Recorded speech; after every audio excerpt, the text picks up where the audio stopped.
बिस्मिल्लाहिर्रहमानिर्रहीम अस्सलामु अलैकुम वरहमतुल्लाहि वबरकातुहू। बेटा मैं सैयद मोहम्मद सिद्दीक अहमद आज इंशाल्लाह second year chemistry Sindh board chapter number 2 का जो हमारा टॉपिक चल रहा था industrial preparation of hydrogen gas उसका पार्ट 2 स्टार्ट कर रहा हूँ। मतलब आज इंशाल्लाह वो industrial preparation of hydrogen gas का जो टॉपिक था ना वो खत्म हो जाएगा। लास्ट क्लास में हमने हाइड्रोजन गैस को इंडस्ट्री में बनाने के दो मेथड पढ़े थे। एक था बाय स्टीम कोल प्रोसेस और दूसरा था बाय स्टीम हाइड्रोकार्बन प्रोसेस। दोनों से बनानी थी हाइड्रोजन गैस, लेकिन बन गया कार्बन मोनोऑक्साइड और हाइड्रोजन गैस का मिक्सचर, मतलब वाटर गैस बन गया था। तो हमने उसको सेपरेट करने के दो मेथड देखे। एक था फिजिकल मेथड जिसमें ठंडा कर दिया था और दूसरा था केमिकल मेथड। ठीक है, ये सर यहाँ तक तो बात समझ में आ गई अल्हम्दुलिल्लाह। अब सुनो, आज जो गैस बनानी है ना हाइड्रोजन गैस इंडस्ट्री में, उस मेथड से बनाएंगे जिस मेथड का नाम है by thermal decomposition of ammonia gas. ठीक है सर, बना लेंगे, समझ लेंगे, कोई मसले वाली तकलीफ वाली परेशानी वाली बात नहीं है। पहले बताओ डिकम्पोजिशन का मतलब क्या होता है। बायो वाले बच्चे बहुत अच्छे से जानते हैं। डिकम्पोजिशन का मतलब होता है गलना, टूट जाना, खत्म हो जाना। अब बायो में क्या पढ़ते हैं कि कोई भी लिविंग थिंग, जानदार चीज मरती है तो वो डिकम्पोज होती है, गलना सड़ना शुरू होती है, अपने छोटे छोटे हिस्सों में तकसीम हो जाती है और खत्म हो जाती है। और केमिस्ट्री में डिकम्पोजिशन का मतलब ये है कि कंपाउंड का गल के, टूट के एलिमेंट में कन्वर्ट हो जाना। ये मतलब है डिकम्पोजिशन का। अब एक कंपाउंड है, उसकी डिकम्पोजिशन हो गई, मतलब डिकम्पोजिशन का कि वो गल गया, टूट गया। किस में टूट गया? एलिमेंट में टूट गया। जितने एलिमेंट से मिलके बना था उतने तरह के एलिमेंट में टूट जाएगा, डिकम्पोज हो जाएगा। तो केमिस्ट्री में जब कोई कंपाउंड एलिमेंट में कन्वर्ट होता है हम बोलते हैं इस कंपाउंड की डिकम्पोजिशन हो गई है। और कंपाउंड के एलिमेंट में कन्वर्ट होने का मतलब डिकम्पोज होने के तीन तरीके कार हैं। पहला तरीका क्या है? इलेक्ट्रिकल डिकम्पोजिशन, बिजली के जरिए टूटना, जिसको हम क्या बोलते हैं? इलेक्ट्रोलिसिस। हाँ। दूसरा है वाटर डिकम्पोजिशन, पानी के जरिए टूटना, जिसको हम बोलते हैं हाइड्रोलिसिस। जो क्लास फर्स्ट ईयर में तुम पढ़ के आए हो, इलेक्ट्रोलिसिस भी फर्स्ट ईयर में पढ़ के आ चुके हो, इसको सेकेंड ईयर में पढ़ेंगे चैप्टर नंबर 3 में। और तीसरा है थर्मल डिकम्पोजिशन, मतलब आग के जरिए, हीट के जरिए तोड़ना, जिसको हम पायरोलिसिस भी बोलते हैं। तो प्यारे बच्चों, कंपाउंड को एलिमेंट में कन्वर्ट करने के मतलब कंपाउंड को एलिमेंट में डिकम्पोज करने के लिए, तोड़ने के लिए कितने तरीके कार हैं? तीन। बिजली के जरिए तोड़ना, पानी के जरिए तोड़ना, हीट के जरिए, आग के जरिए तोड़ना। और तीनों में लिसिस, लिसिस का लफ्ज आ रहा है। इसका मतलब, लिसिस का मतलब होता है तोड़ना, डिकम्पोज होना, ब्रेक डाउन। अच्छा, और पायरो का मतलब हीट, हाइड्रो का मतलब वाटर, इलेक्ट्रो का मतलब बिजली। सही है सर। आज जो मुझे डिकम्पोजिशन करनी है ना, तोड़ना है, वो अमोनिया को तोड़ना है। किसके जरिए? आग के जरिए थर्मल डिकम्पोजिशन करनी है। आइए अमोनिया, आपकी थर्मल डिकम्पोजिशन करेंगे, आपको हीट करेंगे तो आप थर्मली डिकम्पोज हो जाएंगे, टूट जाएंगे। लेकिन मेरा तुमसे एक प्यारे बच्चों छोटा सा सवाल है कि हम किसी को जला के तोड़ कैसे सकते हैं? मतलब मेरे सामने एक कुर्सी रखी हुई है, उसके ऊपर मैं पेट्रोल डालूंगा, आग लगाऊंगा तो वो जल के राख हो जाएगी, खत्म हो जाएगी। दो हिस्से में ठक करके टूट थोड़ी जाएगी। ऐसा ही है ना, हम अगर कागज को भी जलाते हैं तो कागज जल के राख बन जाता है। ऐसा थोड़ी होता है मैंने कागज पे आग लगाई, माचिस लगाई, कागज फट करके दो हिस्सों में फट गया, टूट गया। कागज फटता तो नहीं है ना आग जलाने से, नहीं से वो तो जल के राख हो जाता है। मैं किसी भी चीज को अगर जलाऊं तो वो जल के राख होती है, फट करके टक करके टूटती नहीं है। लेकिन यहाँ तो कहना है कि अमोनिया को आग लगा के तोड़ना, क्या अमोनिया कोई नमूनी चीज है? नमूनिया थोड़ी है, अमोनिया है ये। तो इसको आग लगा के कैसे तोड़ सकते हैं? बड़ा आसान तरीका है, सुनो। अगर मैं इस कमरे में बैठे हुए मौजूद किसी चीज को आग लगाता हूँ ना, चाहे कागज को आग लगाऊं, किसी भी कोई चीज को आग लगाऊं, तो ये बात तुम पिछले लेक्चर से जानते हो कि जब कोई चीज जलती है वो हवा में मौजूद ऑक्सीजन से रिएक्शन करती है। और अगर मैं खुली फिजा में किसी चीज को जला रहा हूँ तो इसका मतलब ऑक्सीजन की मिकदार ठीक ठाक है, एक्सेस क्वांटिटी में ऑक्सीजन मौजूद है। वो हवा में ऑक्सीजन से रिएक्शन करेगा, जल के राख बन जाएगा। लेकिन अगर मैं किसी चीज को जलाता हूँ ऑक्सीजन की लिमिटेड सप्लाई में, बहुत कम मिकदार की ऑक्सीजन जहां मौजूद हो, या ये समझ लो कि ऑक्सीजन हो ही ना, ऑक्सीजन एब्सेंट हो, तब वो चीज जल के राख नहीं होती, टूट जाती है, क्रैक हो जाती है। इसी अमल को हम क्रैकिंग बोलते हैं।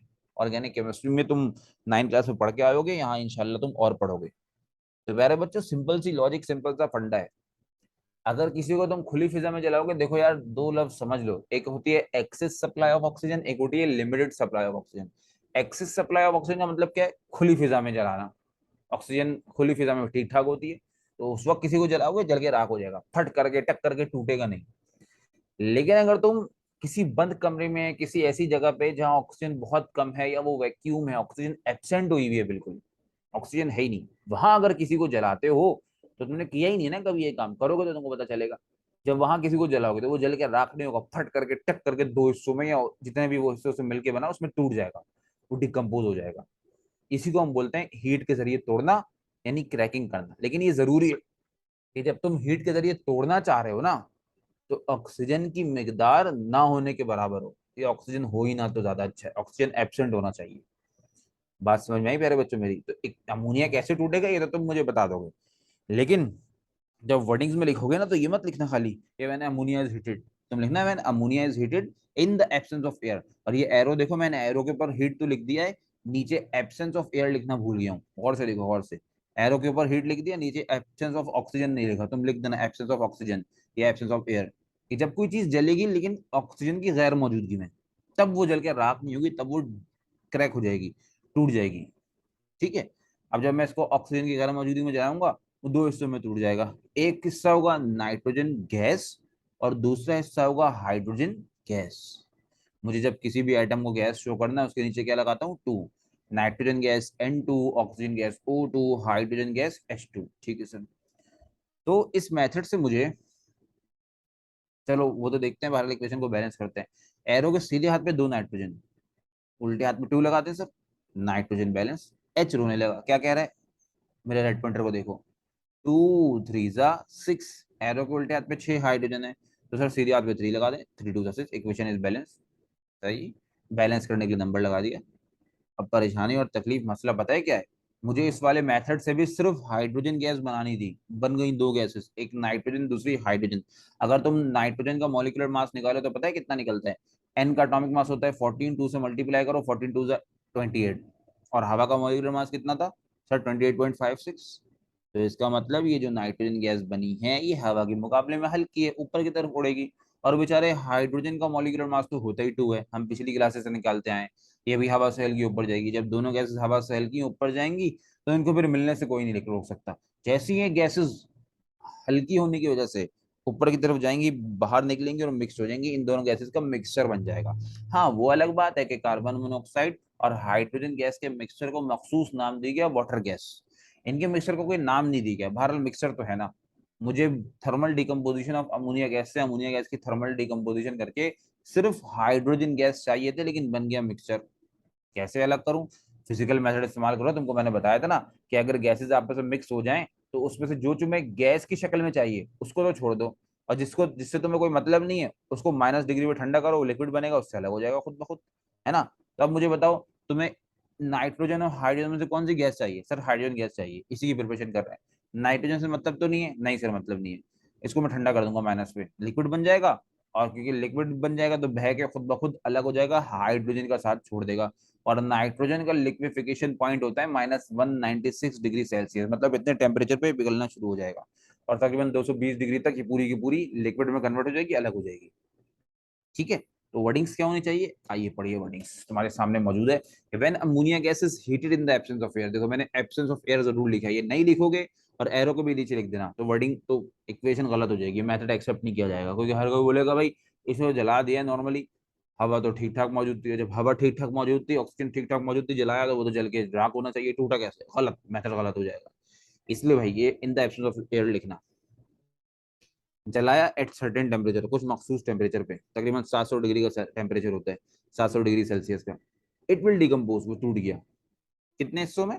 एक मिक्सचर बना नाइट्रोजन और हाइड्रोजन गैस का, विच ऑन लिक्विफिकेशन, जिसको लिक्विफाई किया -220 डिग्री सेल्सियस तक, तो वो सेपरेट हो गया हाइड्रोजन गैस से। ठीक है, हाइड्रोजन गैस सेपरेट हो गई कहाँ से? मिक्सर से। तो प्यारे बच्चों, तुमको तरीकाकार समझ में आया? यस सर, अल्हम्दुलिल्लाह। इंडस्ट्री में हाइड्रोजन गैस को बनाने के 6 मेथड थे, 3 तो हो गए। ठीक है सर। चौथा मेथड कौन सा है? चौथे मेथड का नाम है बाय स्टीम मेथेनॉल प्रोसेस। ठीक है। अच्छा, दो चीजें चाहिए, एक मिथेनॉल, मिथेनॉल का फॉर्मूला तुम्हारे सामने आ गया, स्टीम का फॉर्मूला तुम्हारे सामने मौजूद है, तुमको पता है कि स्टीम का फॉर्मूला क्या होता है। और मिथेनॉल जो है ना वेपर्स की फॉर्म में होता है। पहले मिथेनॉल क्या है ऑर्गेनिक केमिस्ट्री में तफसील से बताऊंगा, फिलहाल इतना सुन लो कि नेल पॉलिश रिमूवर, जिससे लड़कियां नेल पॉलिश को रिमूव करती हैं, या जो दरवाजा पॉलिश करने के लिए तुमने अक्सर देखा होगा कभी ना कभी तुम्हारे घर में लकड़ी के दरवाजे पॉलिश हुए होंगे, तो वो ग्रीन कलर का एक डब्बा निकालता है उसको, उसमें से एक व्हाइट कलर का लिक्विड होता है, कपड़े पे लगा के दरवाजे पे मलता है, दरवाजा बिल्कुल चमक जाता है। तो वो दरवाजा चमकाने के लिए और नेल पॉलिश को रिमूव करने के लिए जो लिक्विड इस्तेमाल किया जाता है उसके अंदर ये मीथेनॉल मौजूद होता है। इस मीथेनॉल का कॉमन नाम है स्पिरिट। अब तो नाम से मशहूर समझ गए होगे ना, स्पिरिट स्पिरिट स्पिरिट के नाम से मशहूर है, SPIRIT, स्पिरिट के नाम से मशहूर है। तो ये वो मीथेनॉल है। और जाहिर है होता तो लिक्विड स्टेट में है, लेकिन बहुत तेज इसके ये वॉलेटाइल लिक्विड है। जैसे वॉलेटाइल किसको बोलते हैं, जिसका एवापोरेशन रेट बहुत हाई हो, जो बहुत तेजी से एवापोरेट हो जाए। पेट्रोल ना है तो लिक्विड, लेकिन पेट्रोल तुम गाड़ी में डलवा रहे हो और टंकी का कवर खुला छोड़ दो, तुम देखोगे उसके फ्यूम्स बाहर निकलते हुए, एवापोरेट होते हुए, क्योंकि वो जो है ना वॉलेटाइल लिक्विड है, बहुत तेजी से ऊपर की तरफ उड़ता है, वेपर्स में कन्वर्ट हो जाता है। तो मीथेनॉल को भी यही हिसाब किताब है। तो दो चीजें यहाँ पे केमिकल रिएक्शन करेंगे, कि स्टीम जो कि गैसियस स्टेट में, और दूसरा मीथेनॉल खुद भी, ये मीथेनॉल भी गैसियस स्टेट में। ठीक है सर, यहाँ तक तो बात हो गई। अच्छा जी, अब रिएक्शन कैसे हो, ये तो बहुत आसान था, कि जिस केमिकल रिएक्शन में कार्बन और ऑक्सीजन मौजूद होंगे वो आपस में मिल जाएंगे। इस रिएक्शन में एक कार्बन दो ऑक्सीजन मिलकर कार्बन डाइऑक्साइड बनाएगा। बची क्या सर, कार्बन ऑक्सीजन तो रिएक्ट कर गया, बची हाइड्रोजन गैस। ठीक है सर, बैलेंस करना है। एरो के उल्टे हाथ पे कितने हाइड्रोजन है, देखो 3 हाइड्रोजन, 1 हाइड्रोजन, 4 हाइड्रोजन जमा 2 hydrogen, 6 hydrogen, 3 to the 6 equation में बैलेंस। अब मत बोलना दो गैसेस बनी है, भाई एक कार्बन डाइऑक्साइड बनी है, मॉलिक्यूलर मास 44 होता है, हवा से भारी है, नीचे की तरफ जाएगी। दूसरी हाइड्रोजन गैस बनी है, हवा से हल्की, ऊपर की तरफ जाएगी, दोनों खुद बहुत सेपरेट हो जाएंगी। वर्डिंग्स पढ़ लो, क्योंकि दोनों गैसेस थी, मतलब स्टीम भी एक गैस स्टेट में और मिथेनॉल भी वेपर्स यानी गैसेस स्टेट में। तो जिस रिएक्शन में दोनों गैसेस मौजूद हों, दोनों गैसेस के मिक्सचर को हीट किया जाता है, या दोनों गैसेस के मिक्सचर को हीट किया गया। ठीक है सर, ये भी लिख सकते हो कि मिथेनॉल मिथाइल अल्कोहल को पास करवाया गया। ये ना भी लिखो तुम खुद से लिख दो यार। When a mixture of steam and methanol is heated at 250 degree Celsius, मतलब इन दोनों के मिक्सचर को जब 250 डिग्री पे हीट किया, तो we it produces hydrogen gas. Sir ये क्या बात हुई, कार्बन डाइऑक्साइड भी तो प्रोड्यूस हुई है, वर्डिंग में इसका नाम क्यों नहीं ले रहा? अरे भाई साइड प्रोडक्ट का नाम नहीं लेते, जिस चीज से मकसद है वर्डिंग में नाम भी उसका लिया जाता है, बस सिंपल इज डेट। याद रखो, जिस केमिकल रिएक्शन में गैस और सॉलिड मौजूद है तो गैस को सॉलिड के ऊपर से गुजारा जाता है, और जिस रिएक्शन में दोनों ही गैसेस मौजूद हैं या सारी गैसेस मौजूद हैं तो गैसेस के मिक्सचर को हीट किया जाता है। Done sir. पांचवा method, by thermal decomposition of hydrocarbon. कौन सा हाइड्रोकार्बन? मशहूर हाइड्रोकार्बन मीथेन। मीथेन की थर्मल डिकम्पोजिशन करनी है, क्योंकि मैंने पहले बताया था, जब किसी कंपाउंड की डिकम्पोजिशन करते हैं तो वो एलिमेंट में कन्वर्ट हो जाता है, एलिमेंट में टूट जाता है। और अभी कंपाउंड को कैसे तोड़ लें? हीट करके, थर्मली डिकम्पोज कर। लेकिन हीट करके जब तोड़ते हैं जब ऑक्सीजन की सप्लाई लिमिटेड हो या ऑक्सीजन एब्सेंट हो। तो इसका मतलब यहाँ भी मुझे मीथेन को हीट तो करना है, लेकिन एब्सेंस ऑफ ऑक्सीजन में, in the absence of oxygen, oxygen की गैर मौजूदगी में। ठीक है सर। तो मीथेन हीट होके कितने हिस्सों में टूटेगा तुम मुझे बताओगे। अमोनिया फॉर्मूला क्या था? NH3 था सर। दो तरह के एलिमेंट से मिलकर बना था, एक नाइट्रोजन दूसरा हाइड्रोजन, तो दो तरह के एलिमेंट में टूट गया। मीथेन भी, सारी हिंट देते रहो, आप खुद से करना है। दो तरह के एलिमेंट से मिलकर बना है, एक कार्बन दूसरा हाइड्रोजन, तो दो तरह के एलिमेंट में टूट जाएगा, एक कार्बन दूसरा हाइड्रोजन गैस। हाइड्रोजन तो गैस है, लेकिन खुदा के लिए भाई कार्बन के साथ गैस वैस मत लगा देना, टू मत लगा देना, क्योंकि हाइड्रोजन गैस है इसलिए H के नीचे टू लगता है। कार्बन कोई गैस वैस नहीं है, कार्बन तो सॉलिड है ना, क्योंकि कार्बन जिन चीजों में पाया जाता है वो सारी चीजें सॉलिड है। दरख्त की लकड़ी में कार्बन है, कोयले में कार्बन है, ये सारी चीजें सॉलिड स्टेट में, तो कार्बन भी सॉलिड स्टेट में। तो कार्बन के नीचे तुम सॉलिड लिखना, टू लगाने की जरूरत नहीं है, खुद से करना रिएक्शन। जब कर लो वीडियो को पॉज करके खुद से करना, फिर देखना क्या तुमने रिएक्शन ऐसे ही की है। ठीक है, वर्डिंग तुम्हारे सामने मौजूद है। अच्छा जी, आइए। दी सबसे आखिरी method for the preparation of hydrogen in the industry, वो है इलेक्ट्रोलिसिस ऑफ वाटर। मैंने बताया था, लिसिस का मतलब क्या होता है? ब्रेक डाउन, टूट जाना। किसका टूटना? कंपाउंड का एलिमेंट में टूटना। इस बार किस कंपाउंड को तोड़ रहे हैं? वाटर को तोड़ रहे हैं। किसके जरिए तोड़ रहे हैं? इलेक्ट्रिसिटी के जरिए, बिजली के जरिए। तो वाटर का फॉर्मूला क्या होता है? H2O। टूटेगा दो तरह, जब इसकी इलेक्ट्रोलिसिस करेंगे तो दो तरह के हिस्सों में टूट जाएगा, एक होगा हाइड्रोजन गैस और दूसरा होगा ऑक्सीजन गैस। ठीक है सर। अब oxygen gas atomic mass O का 16 होता है, दो O का हो गया 32। तो भारी हवा से नीचे की तरफ जाएगी, हाइड्रोजन हल्की हवा से ऊपर की तरफ जाएगी। मिली दो गैस हैं इसमें, यानी वाटर के इलेक्ट्रोलिसिस करने से दो गैसेस मिली है, बिल्कुल ठीक है ये दो गैसेस, लेकिन मिक्स नहीं होंगी। Oxygen being a heavy gas नीचे बैठ जाएगी, hydrogen being a lighter gas हवा से हल्की ऊपर की तरफ जाएगी, खुद बहुत सेपरेट होगा। बैलेंस करने के लिए एरो के सीधे हाथ पे दो, ऑक्सीजन उल्टे हाथ पे दो लगा दो, ऑक्सीजन बैलेंस हो गया।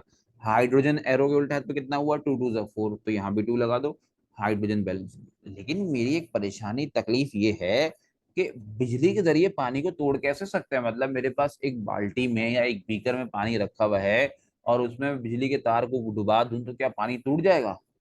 मतलब उसमें से क्या हाइड्रोजन गैस और ऑक्सीजन गैस निकलना शुरू हो जाएगी? अगर ऐसा होता है ना तो ऑक्सीजन गैस इतनी महंगी नहीं होती। जब कभी बारिश होती है, सब तो हमको पता है कि बारिश होती है तो पानी आता है। जब कभी बारिश होती तो बारिश के पानी में जब बिजली का तार गिरता तो पानी से दो गैसेस निकल रही, धुआं निकल रहा होता। मतलब धुआं निकलने का मतलब पानी से दो गैसेस निकलनी है, हाइड्रोजन और ऑक्सीजन। ऐसा कभी हुआ? नहीं सर, ये तो हुआ है कि बारिश हुई है, पानी आया है, पानी में बिजली के तार गिरे, करंट दौड़ने लगा। ये तो हुआ है, जो लोग या जो कोई जानदार चीज उस पानी में गई तो वो ऊपर गई। ऐसा कभी नहीं हुआ कि पानी में जो है बिजली का तार गिरा, बिजली गिरने से उसमें से दो तरह की गैसेस निकलने लगी, धुआं निकलने लगा। ऐसा कभी नहीं होता। पानी को बिजली के जरिए इस तरह थोड़ी तोड़ते हैं। हाँ, यहाँ पानी को तोड़ने का मतलब मैं पानी की इलेक्ट्रोलिसिस कर रहा हूँ। और ये बात हम क्लास 9 से जानते हैं कि जिस सब्सटेंस की इलेक्ट्रोलिसिस की जाती है वो इलेक्ट्रोलाइट कहलाता है। तो वाटर की इलेक्ट्रोलिसिस की जा रही है, वाटर एक इलेक्ट्रोलाइट कहलाएगा, लेकिन वाटर एक वीक इलेक्ट्रोलाइट है। बिजली गुजरने से अपने आप को तोड़ेगा नहीं। सर क्या बोल रहे हैं, वाटर तो इलेक्ट्रिसिटी का गुड कंडक्टर है। दो लफ्जों को तुम खुद मिला रहे हो, खुद गलती कर रहे हो। इलेक्ट्रिसिटी का गुड कंडक्टर है, अपने अंदर से बिजली को तेजी से गुजार लेगा, लेकिन बिजली को गुजारने से अपने आप को तोड़ेगा नहीं इतनी आसानी से, क्योंकि तोड़ेगा नहीं इसलिए वीक इलेक्ट्रोलाइट है। और बिजली को गुजार लेगा अपने अंदर से इसलिए स्ट्रॉन्ग कंडक्टर है, गुड कंडक्टर है। ठीक है सर। तो अब क्या करें, वाटर को एक स्ट्रॉन्ग इलेक्ट्रोलाइट बनाए ताकि जो है ये दो हिस्सों में टूट जाए। तो वाटर को स्ट्रॉन्ग इलेक्ट्रोलाइट बनाने के लिए कि ये अपने अंदर से बिजली को गुजारने के साथ साथ, जिस तरह बिजली को अपने अंदर से अच्छे से गुजार लेता है, इसी तरह बिजली को गुजारने के साथ साथ दो हिस्सों में टूट जाए, वही तरीके का अख्तियार करेंगे और क्लास 9 में किया था। इसके अंदर एक इलेक्ट्रोलाइट डालेंगे मजीद। वो इलेक्ट्रोलाइट क्या होगा, या तो एसिड होगा, या तो बेस होगा, या सॉल्ट होगा। यानी ये देखो, एक इलेक्ट्रोलाइटिक सेल है, इसमें दो मेटल की प्लेट्स को तार के जरिए बैटरी से जोड़ा है। एक है एनोड जिसके ऊपर पॉजिटिव चार्ज होता है, एक है कैथोड जिसके ऊपर नेगेटिव चार्ज होता है। और अंदर ये जो लिक्विड है ना, ये सिर्फ वाटर नहीं है। तो मैंने तुमको बता दिया वाटर गुड कंडक्टर तो है, लेकिन बिजली गुजरने से टूटता नहीं है, इसलिए वीक इलेक्ट्रोलाइट। क्योंकि इसको बिजली गुजरने से तोड़ना है मुझे, इसको स्ट्रॉन्ग इलेक्ट्रोलाइट बनाना है, इसमें कोई मजीद इलेक्ट्रोलाइट ऐड करूंगा तो क्या होगा, वो या तो एसिड होगा, या तो बेस होगा, या तो कोई सॉल्ट होगा। जैसे ही मैं इस पानी में एसिड या बेस में से या सॉल्ट में से किसी एक चीज को डालूंगा, वाटर गुड कंडक्टर होने के साथ साथ गुड इलेक्ट्रोलाइट भी बन जाएगा और दो हिस्सों में टूट जाएगा। एक होगी हाइड्रोजन गैस, दूसरी होगी ऑक्सीजन गैस। ठीक है सर। ऑक्सीजन गैस एनोड पे कलेक्ट हो जाएगी, मैं एनोड के ऊपर एक गैस जार लगा दूंगा, मुझे ऑक्सीजन गैस मिलती रहेगी। और हाइड्रोजन गैस कैथोड पे कलेक्ट हो जाएगी। क्यों कलेक्ट होगी? क्योंकि हाइड्रोजन के ऊपर प्लस चार्ज होता है, कैथोड के ऊपर माइनस चार्ज होता है। तो जितनी हाइड्रोजन गैस बनेगी वो कैथोड पर अट्रैक्ट होगी, ऊपर की तरफ आना शुरू होगी, मैं गैस जार में कलेक्ट कर लूंगा। ऑक्सीजन के ऊपर नेगेटिव चार्ज होता है, एनोड के ऊपर पॉजिटिव चार्ज होता है। तो मुझे पता है क्योंकि ऑक्सीजन नेगेटिव है, वो एनोड की तरफ ही अट्रैक्ट होगी, ऊपर की तरफ आएगी, मैं कलेक्ट कर लूंगा। इस मेथड से बनाना सिर्फ क्या थी, हाइड्रोजन गैस बन गई दो दो गैस। मजे करो, एंजॉय करो, वर्डिंग्स पढ़ लो। ठीक है बच्चों, उम्मीद है तुमको ये टॉपिक भी इंशाल्लाह समझ में आया होगा। नेक्स्ट क्लास में चैप्टर नंबर 2 के अपने नेक्स्ट टॉपिक के साथ मिलेंगे। जज़ाकल्लाह, अस्सलाम वालेकुम रहमतुल्लाहि व बरकातुहू।